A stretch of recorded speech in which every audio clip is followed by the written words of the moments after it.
الرحيم. الحمد لله رب العالمين. صلى الله على سيدنا محمد وعلى آله وصحبه أجمعين. اللهم علمنا ما ينفعنا وانفعنا بما علمتنا وارزقنا علما نافعا. اللهم أخرجنا من ظلمات الوهم وأكرمنا بنور الفهم وافتح علينا بمعرفة العلم وحسن أخلاقنا بالحلم واجعلنا ممن يستمعون القول فيتبعون أحسنه ولا حول ولا قوة إلا بالله العلي العظيم. أما بعد. Baik, Muslim-Muslimat, sebelum kita mula kita kena sebut sikit. Sebut berkaitan apa? Kita kena kaji sedikit masalah hak kita sebut berkaitan dengan haid. Seperti mana kita maklum, permulaan umur haid 9 tahun qamariyah takriban, iaitu takriban di sini dengan makna 16 hari. Pertama isu. Yang kedua, Muslim-Muslimat, tempoh haid. Tempoh haid kita maklum bahawa tempoh haid sekurang-kurang haid sehari semalam. Sama ada sehari semalam tadi berterusan ataupun terputus-putus. Begitulah juga sebanyak-banyak 15 hari. 15 hari tempoh haid ni sama ada bersambung ataupun terputus-putus. Sebanyak-banyak haid dan sekurang-kurang haid boleh jadi secara bersambung ataupun terputus-putus. Sekiranya darah terputus-putus dalam tempoh 15 hari digabung cukup 24 jam, maka semuanya dikira haid. Hari-hari yang tak keluar darah dihukumkan sebagai naqaq.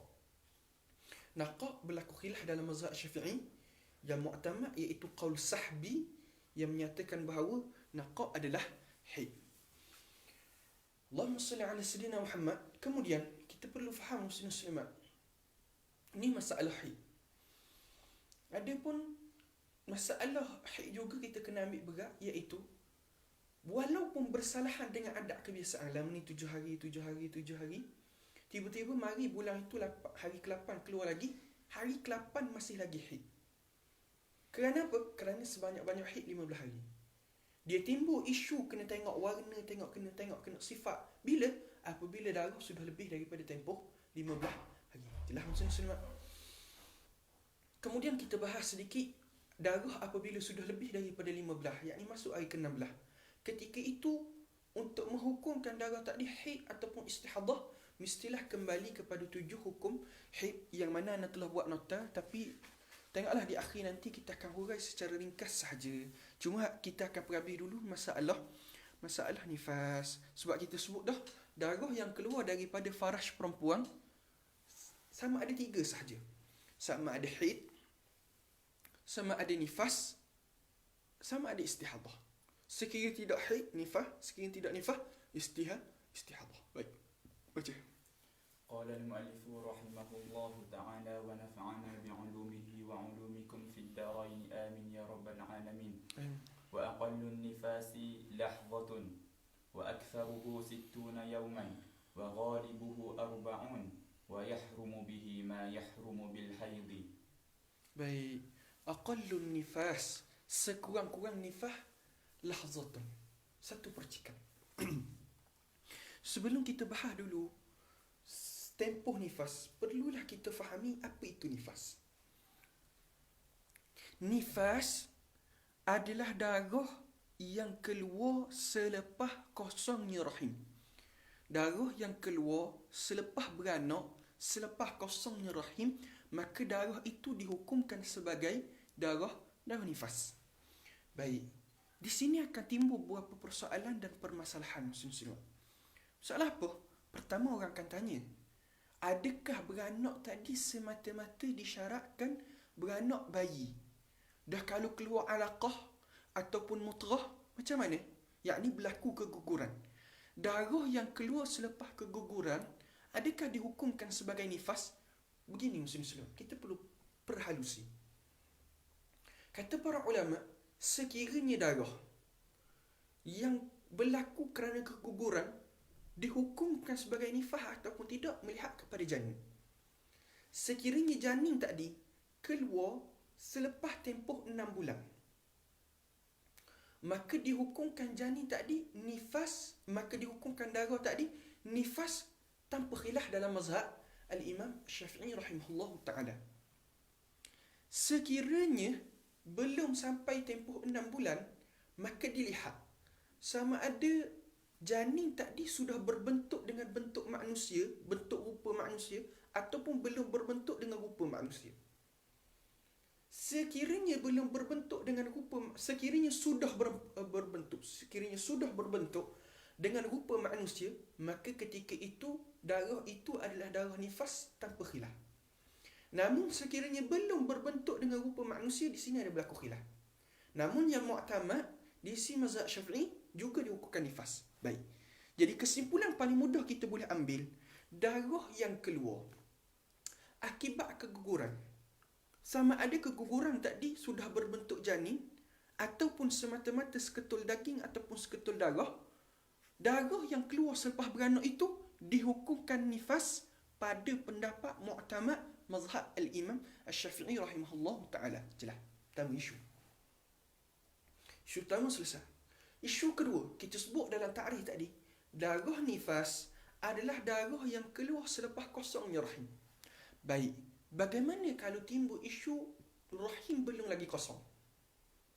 Berlaku masalah apa? Contoh, beranak kembar.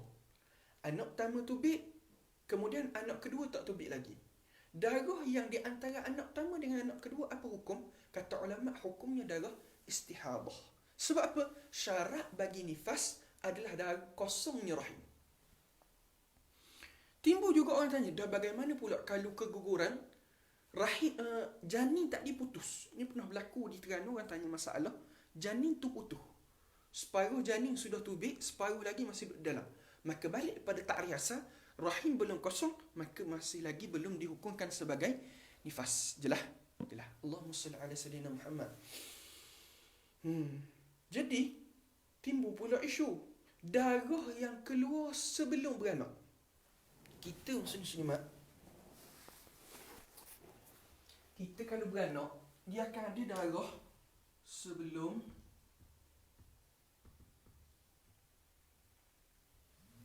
darah semasa,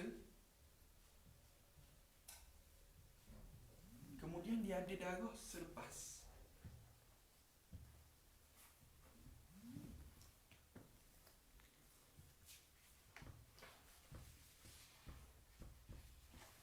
Baik, muslim-muslimat,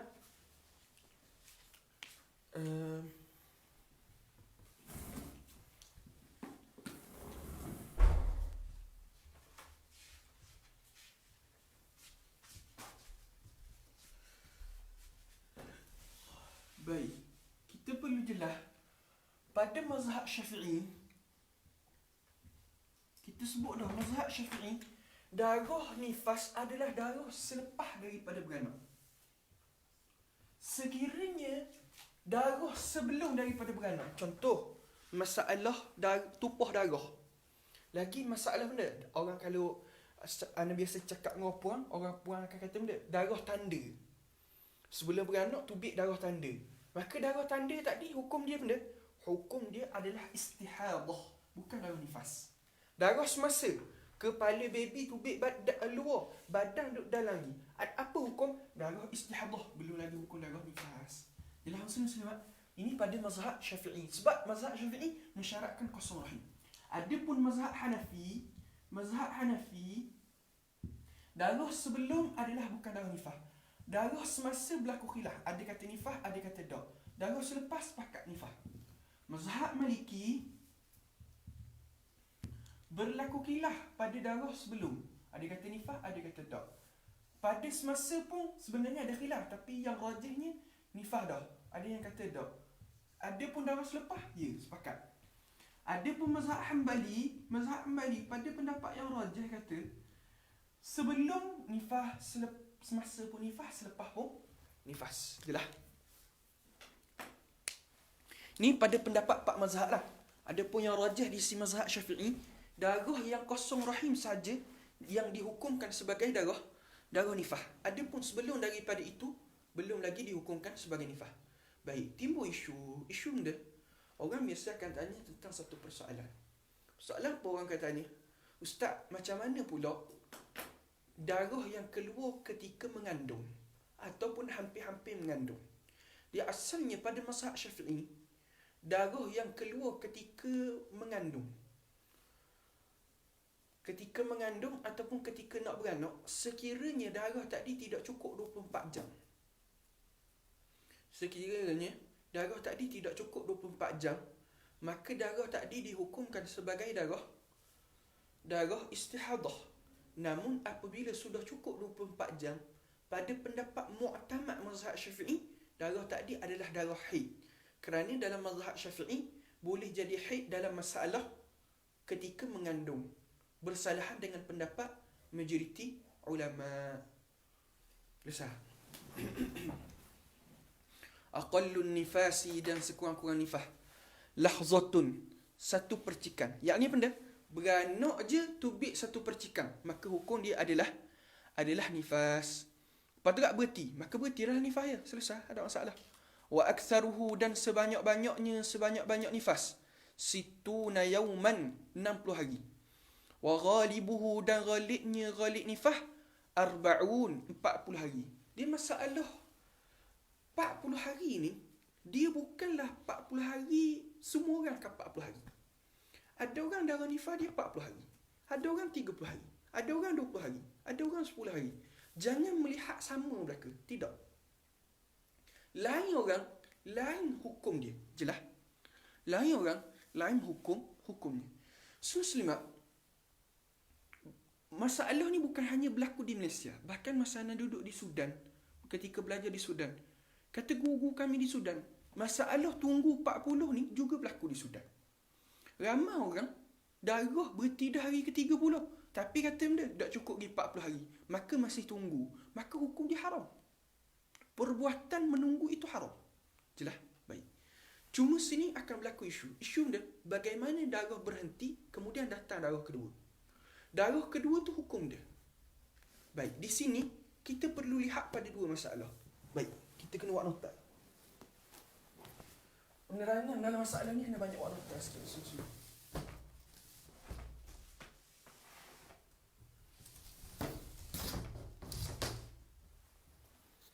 Ya, kan ada dua masalah. Berhenti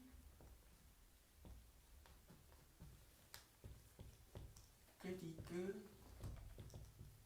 nifas. Baik, masalah berhenti ketika nifas akan dua masalah. Masalah yang pertama, berhenti tadi dalam tempoh luar tempoh 60. Luar tempoh 60. Dia masalah yang kedua, berhenti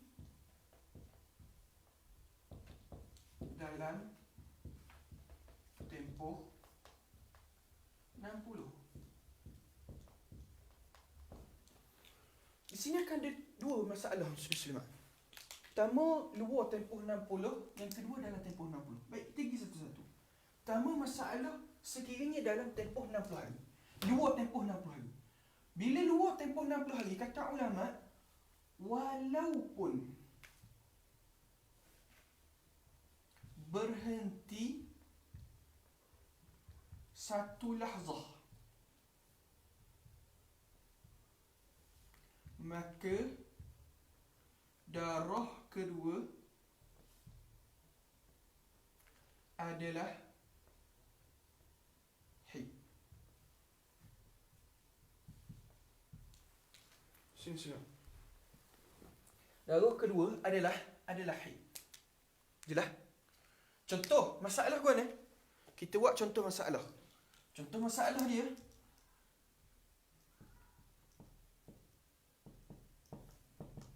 dia keluar darah 1 sampailah 61. 61 hari keluar darah. 61 berhenti sekejap. Pada jam pukul 1.05 petang. Kemudian pada jam 1.07 keluar balik darah. Maka darah yang keluar pada pukul 1.07 petang adalah darah haid. Adapun masalah ini akan melihat pada nifas dan istihadah. Sebab di dalam nifas juga akan ada masalah istihadah yang akan disebut dalam kitab-kitab mutawalat. Jelas muslim-muslimat? Okey, selesai. Syarat hanya berhenti satu lahzah sahaja. Bila berhenti satu lahzah, darah kedua dihukumkan sebagai haid. Jelas? Baik. Adapun kalau berhenti dalam tempoh 60. Sekiranya berhenti dalam tempoh 60, maka kena tengok dua masalah. Masalah pertama, berhenti kurang daripada 15. Kurang dari 15 hari. Contoh, maka hukum dia benda. Kita buat contoh dulu. Contoh, darah keluar 1 sehingga 15. Kemudian tidak keluar darah. Hari tak keluar darah 16 sehingga 25. Kemudian pada hari 26 keluar balik. 26 hukum darah apa? Maka mazhab Syafi'i kata, disebut dalam kitab mazhab Syafi'i,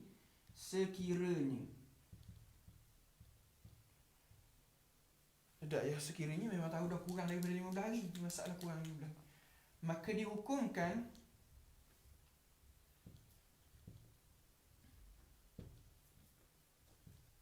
darah kedua adalah nifas. Hari ke-26 ni masih lagi nifas. Masih lagi nifas. Sebab apa? Tempoh berhenti kurang daripada 15 hari. Faham? Adapun sekiranya masalah kedua, darah berhenti lebih daripada 15. Berhenti lebih 15 hari. Itu masalah pun Contoh, keluar 1 sehingga 20. Kemudian darah berhenti 21 sehingga 40. Hari ke-41 keluar balik.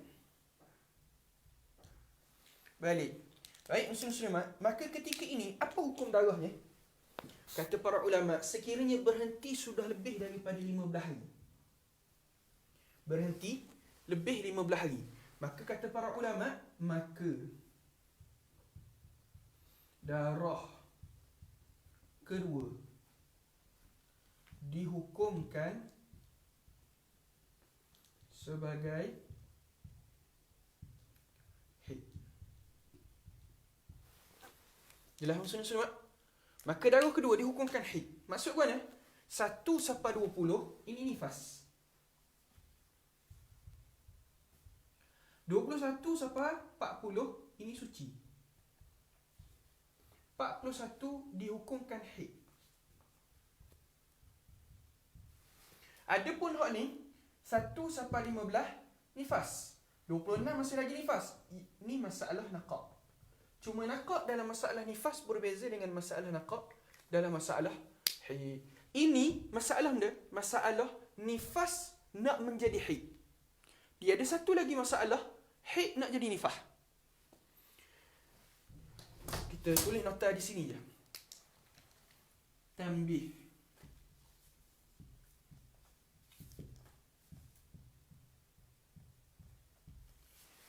Haid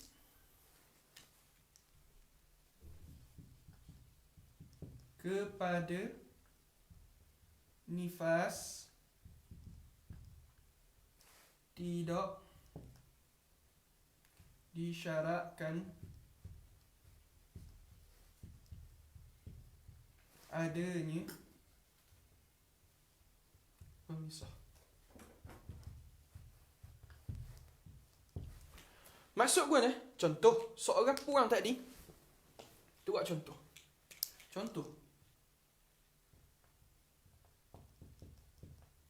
Seorang perempuan tadi, dia mengalami pendarahan selama lebih 24 jam. Contoh kita ambil 15 dan 16 hari bulan. Pendarahan kerana beranak.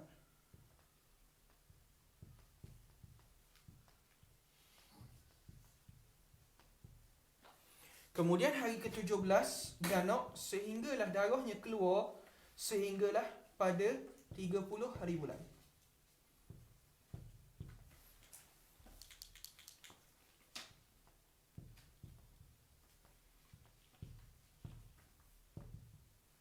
Darah selepas beranak.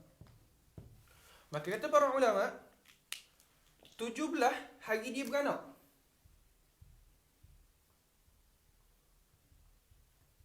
Maka 17 sehinggalah 30 adalah darah nifas. Yalah. Adapun 15 dan 16 ini dihukumkan sebagai haid. Pendarahan ini pada pendapat mu'tamad dalam mazhab Al-Imam Al-Syafi'i rahimahullah ta'ala. Selesai muslim-muslimat dah. Baik. Kita kena hurah sedikit. Ana hurah sedikit lah sebelum kita berakhir petang ni. Kita tak nak lama sebab ana dok bersihat sikit hari ni. InsyaAllah esok kita masuk kitabus solah. Hari ni kita habis kitabut taharah sahaja. Cuma sebelum kita berakhir ni, ana akan cuba jelaskan sedikit masalah perempuan istihadah. Masalah istihadah ni macam mana? Ya gini muslim-muslimat. Masalah ana buat nota, kemudian Ustaz Afizuddin kita tolong saling balik. Alhamdulillah lah. Jazakumullahu khairal jazak kepada Ustaz Afizuddin kerana dia tolong saling balik. Moga-moga jadi manfaat besar lah untuk kita ulang kaji dan ingat masalah-masalah ni. Cuma muslim-muslimat, kita kena faham satu benda. Secara mudahnya anda simpulkan masalah haid ni. Masalah haid dan masalah istihadah ni gini. Perempuan istihadah, apabila perempuan beranak lebih daripada beranak pula dah ni jadi pening ni. Astaghfirullah, Allahumma salli ala sayyidina.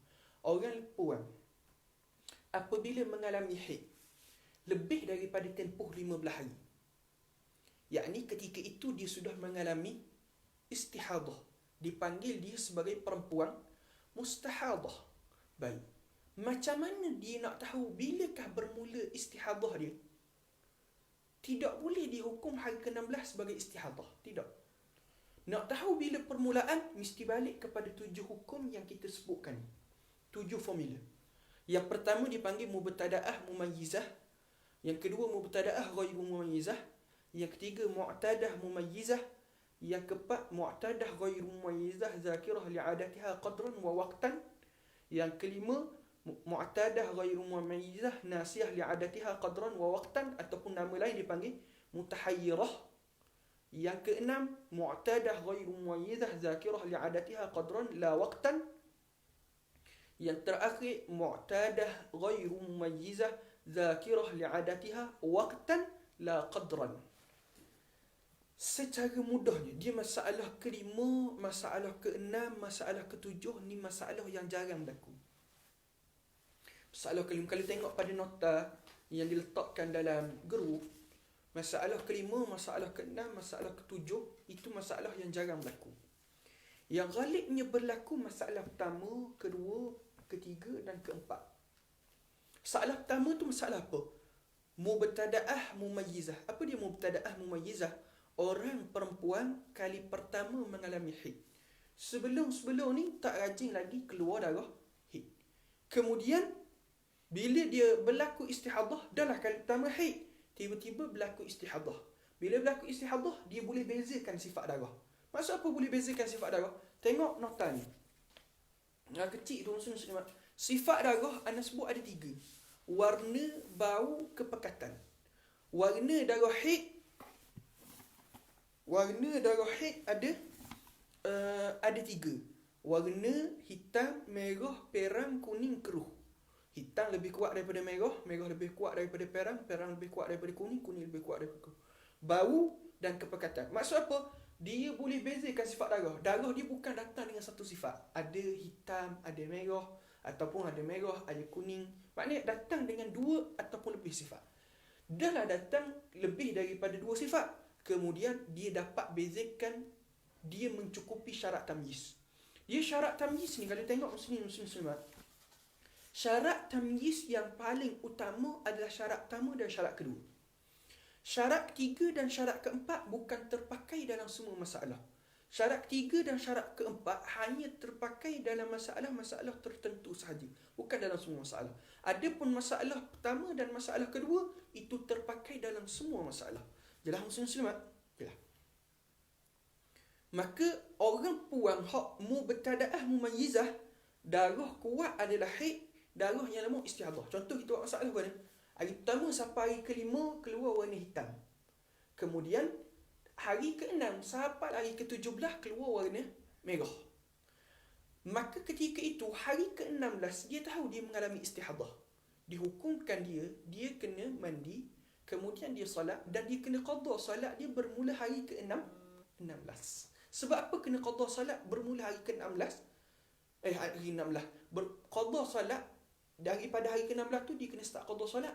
Solat daripada hari dah hari ke-6 hak berubah darah. Sebab apa? Kerana hari ke-6 itu dihukumkan sebagai istihadah. Baik, timbul isu hari ke-5 tu, dah hari ke-6 berubah darah, boleh tak ia mandi lalu? Takut-takut lajak, tak boleh. Sebab apa? Dia tak tahu. Dia kena kekal dalam hukum haid dia. Bila lebih 16, maksud hari ke-16, baru dia tahu dia mengalami istihadah, barulah dia boleh buat tu. Gitulah juga hukum-hukum lain yang insya-Allah khatam kitab Muqaddimah Hadramiyah ni kita cuba bincang untuk kita adakan daurah khas berkaitan dengan haid nifas, sama ada menggunakan kitab Ibanatul Ahkam ataupun kitab Al-Khulasah yang ana tulis. Wallahu a'lam. Tunggu di sini dulu. Ana keletihan sangat muslimat hari ni. Doa-doalah biar sihat, esok kita boleh daurah dengan baik untuk mengkhatamkan kitab Muqaddimah Al-Hadramiyah. Minta maaf muslimat, baca sekejap. Ada soalan? Tengok soalan. Soalan yang berbaki tadi. Cuma ada soalan tadi, soalan benda. Utamanya masalah tadi beza surga dengan masjid. Dia muslimat, dalam kitab-kitab fiqh dia hanya ada sebut ada 2 je. Dia ada masjid dengan bukan masjid. Dia masjid pula pecah 2. Dia ada masjid jami' ghairu jami'. Dia masjid jami' ni benda masjid jami', masjid yang didirikan Jumaat.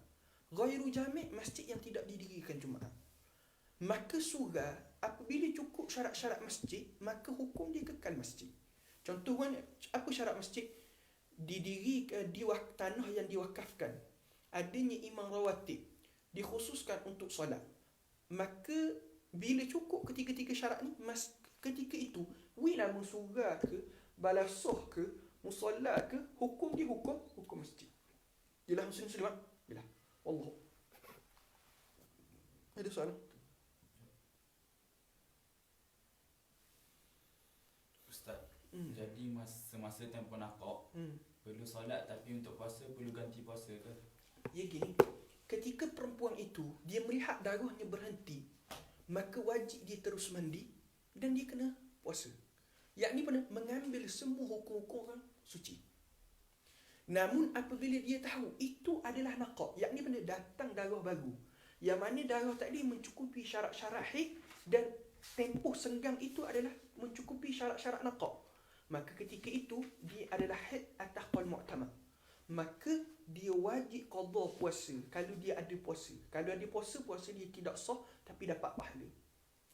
Adapun semayangnya tak sah tapi tidak berdosa kerana tidak tahu. Puasa kena qada. Semayang tidak perlu. Niat wakaf tu diniatkan wakaf masjid lah kira. Kalau itlak wakaf. Itlak wakaf pun kira atas satu qaul.